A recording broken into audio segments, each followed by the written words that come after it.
Good morning, stat students. Today I'm going to show you how to use your calculator to calculate binomial probabilities. And you probably wish you'd known this from the beginning, but I wanted you to understand what a binomial probability really was. That's why you were doing them by hand for the last couple days. So anyway, we're going to go back to our example we've been using all this week of rolling a six-sided die 4 times and letting x be the number of times you get a 6. So you're familiar with this problem. We calculated these probabilities earlier in the week, and you learned how to calculate those using the binomial probability formula last time. So just reviewing, probability that x equals 1 means the probability that we get exactly 1/6 on 4 rolls of a 6-sided die.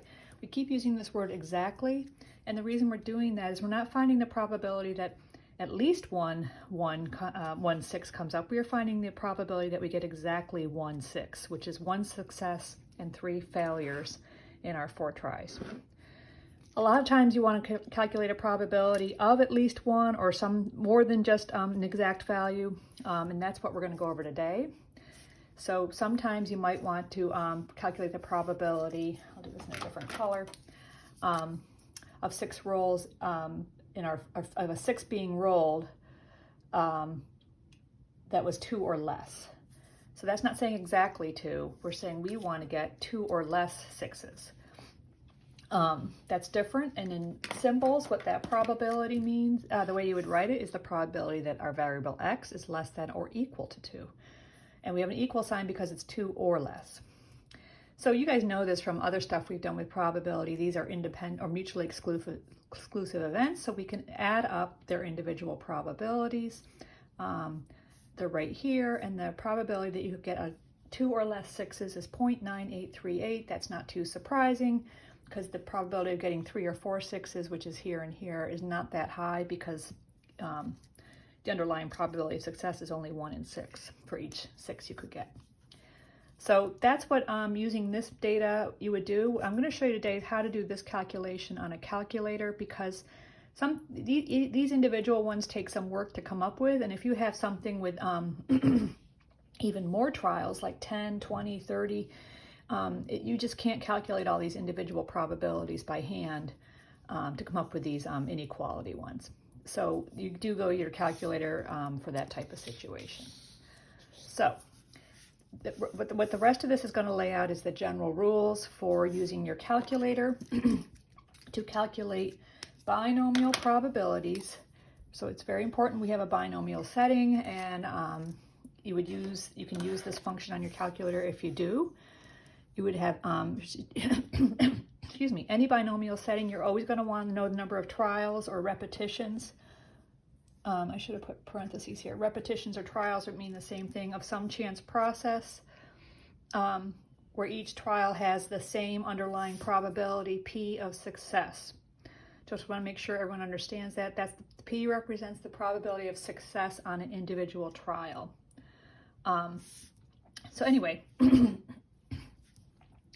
for the case of equals that we've already done, there's a function called binom PDF. So it says binom PDF. It's very important that you note that there's a P here. Later on, when we do the other function, there's a C, and you need to pick the right one depending on the situation.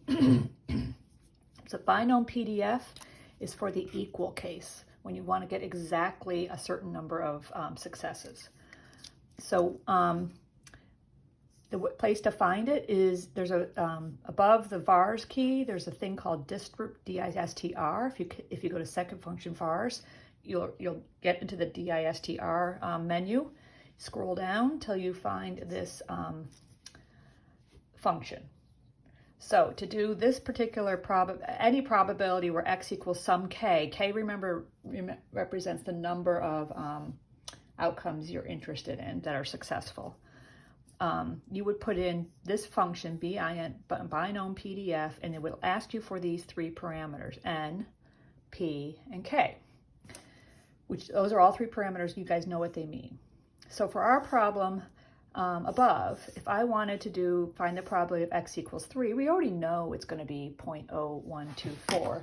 I'm going to get my calculator, which I should have had handy, and show you what to do. I don't know if you can see this on how well you can see this, but for the probability that x equals 3, I'm going to go into my second function and then vars, and you should get this menu that has just distr draw. We want the highlighted one is dstr.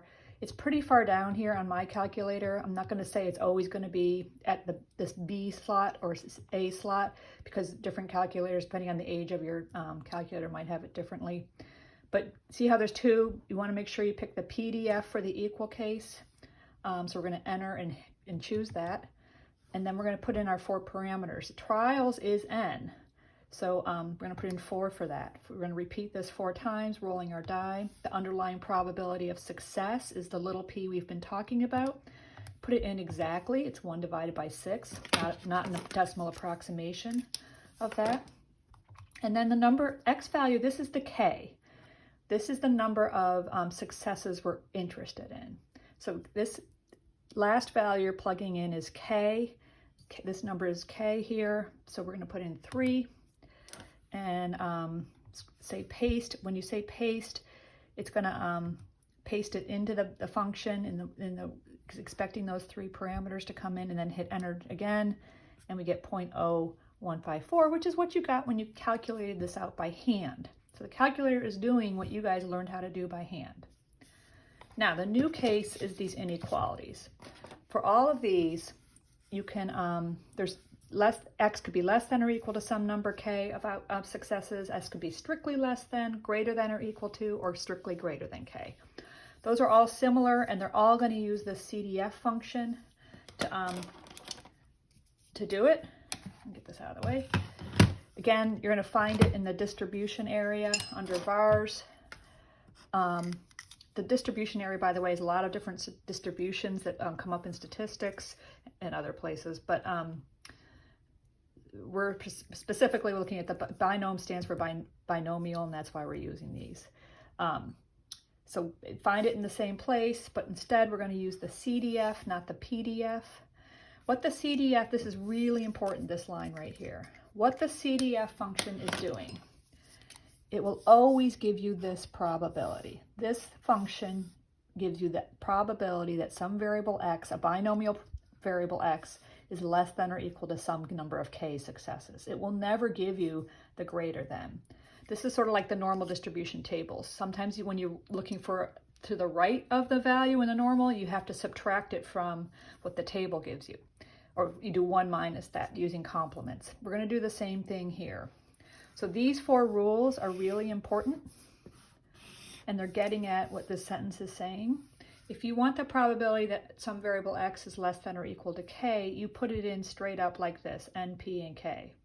But if you want less than k, no equal, you actually put 1 less than k as your cutoff, and I'll show you why in a minute. If you want greater than or equal to k, you have to do 1 minus the binomial CDF. These are all CDFs, by the way. See the C here? But you put in 1 less than k because you don't want that k to be counted, the probability that is exactly k. And then greater than or equal to k, you do 1 minus the binomial CDF of NP k minus 1, and then for the strictly greater than k case, you do this. So when you're doing some of your homework, refer to this to make sure you're setting up the problem correctly for the calculator step.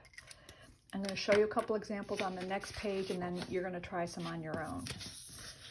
So back to our good old example we've been using all week. Just copied these probabilities back in here. Let's use our calculator to do some of these. If you want to do probability of x less than or equal to 2, as the previous page showed you, put it here,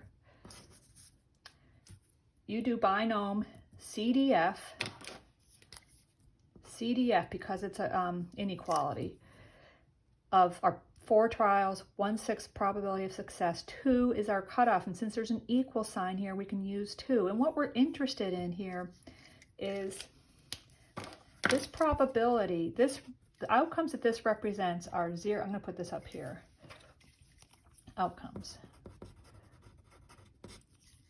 This probability less than or equal to 1, 0 could happen, 1 could happen, or 2 could happen. All three of these are what we're looking at. If you put this in your calculator, you will get out 0.9838. You should try it yourself and see if you get it. We already did that on the previous page and know it's 0.9838, but this CDF function will give you that.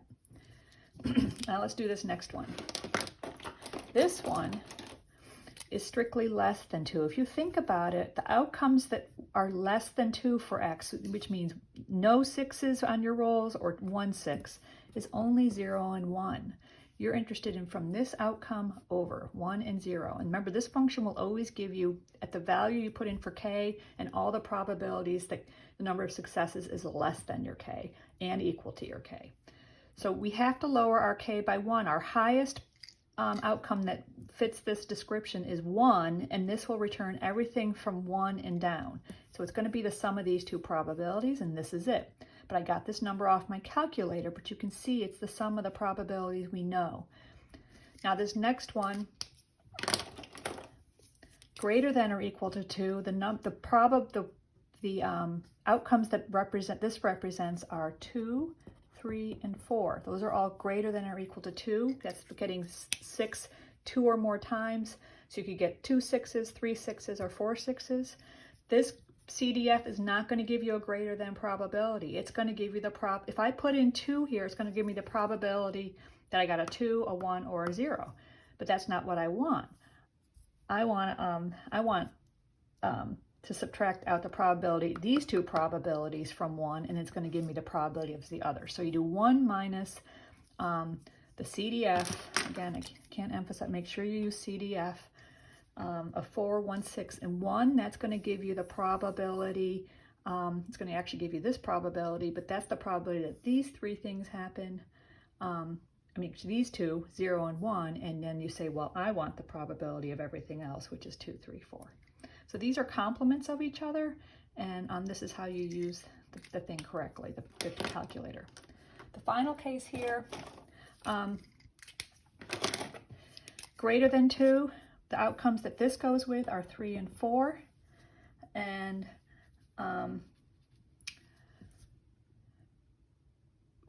the reason we're using 2 here is we're going to do, this is the complement of this. Putting a 2 here represents 2, 1, and 0 as the possible outcomes. And we're going to subtract that probability from 1, and you get 0.162, which you can see is the sum of those two. So I want you to try these two probabilities yourself and try the rest of this sheet yourself.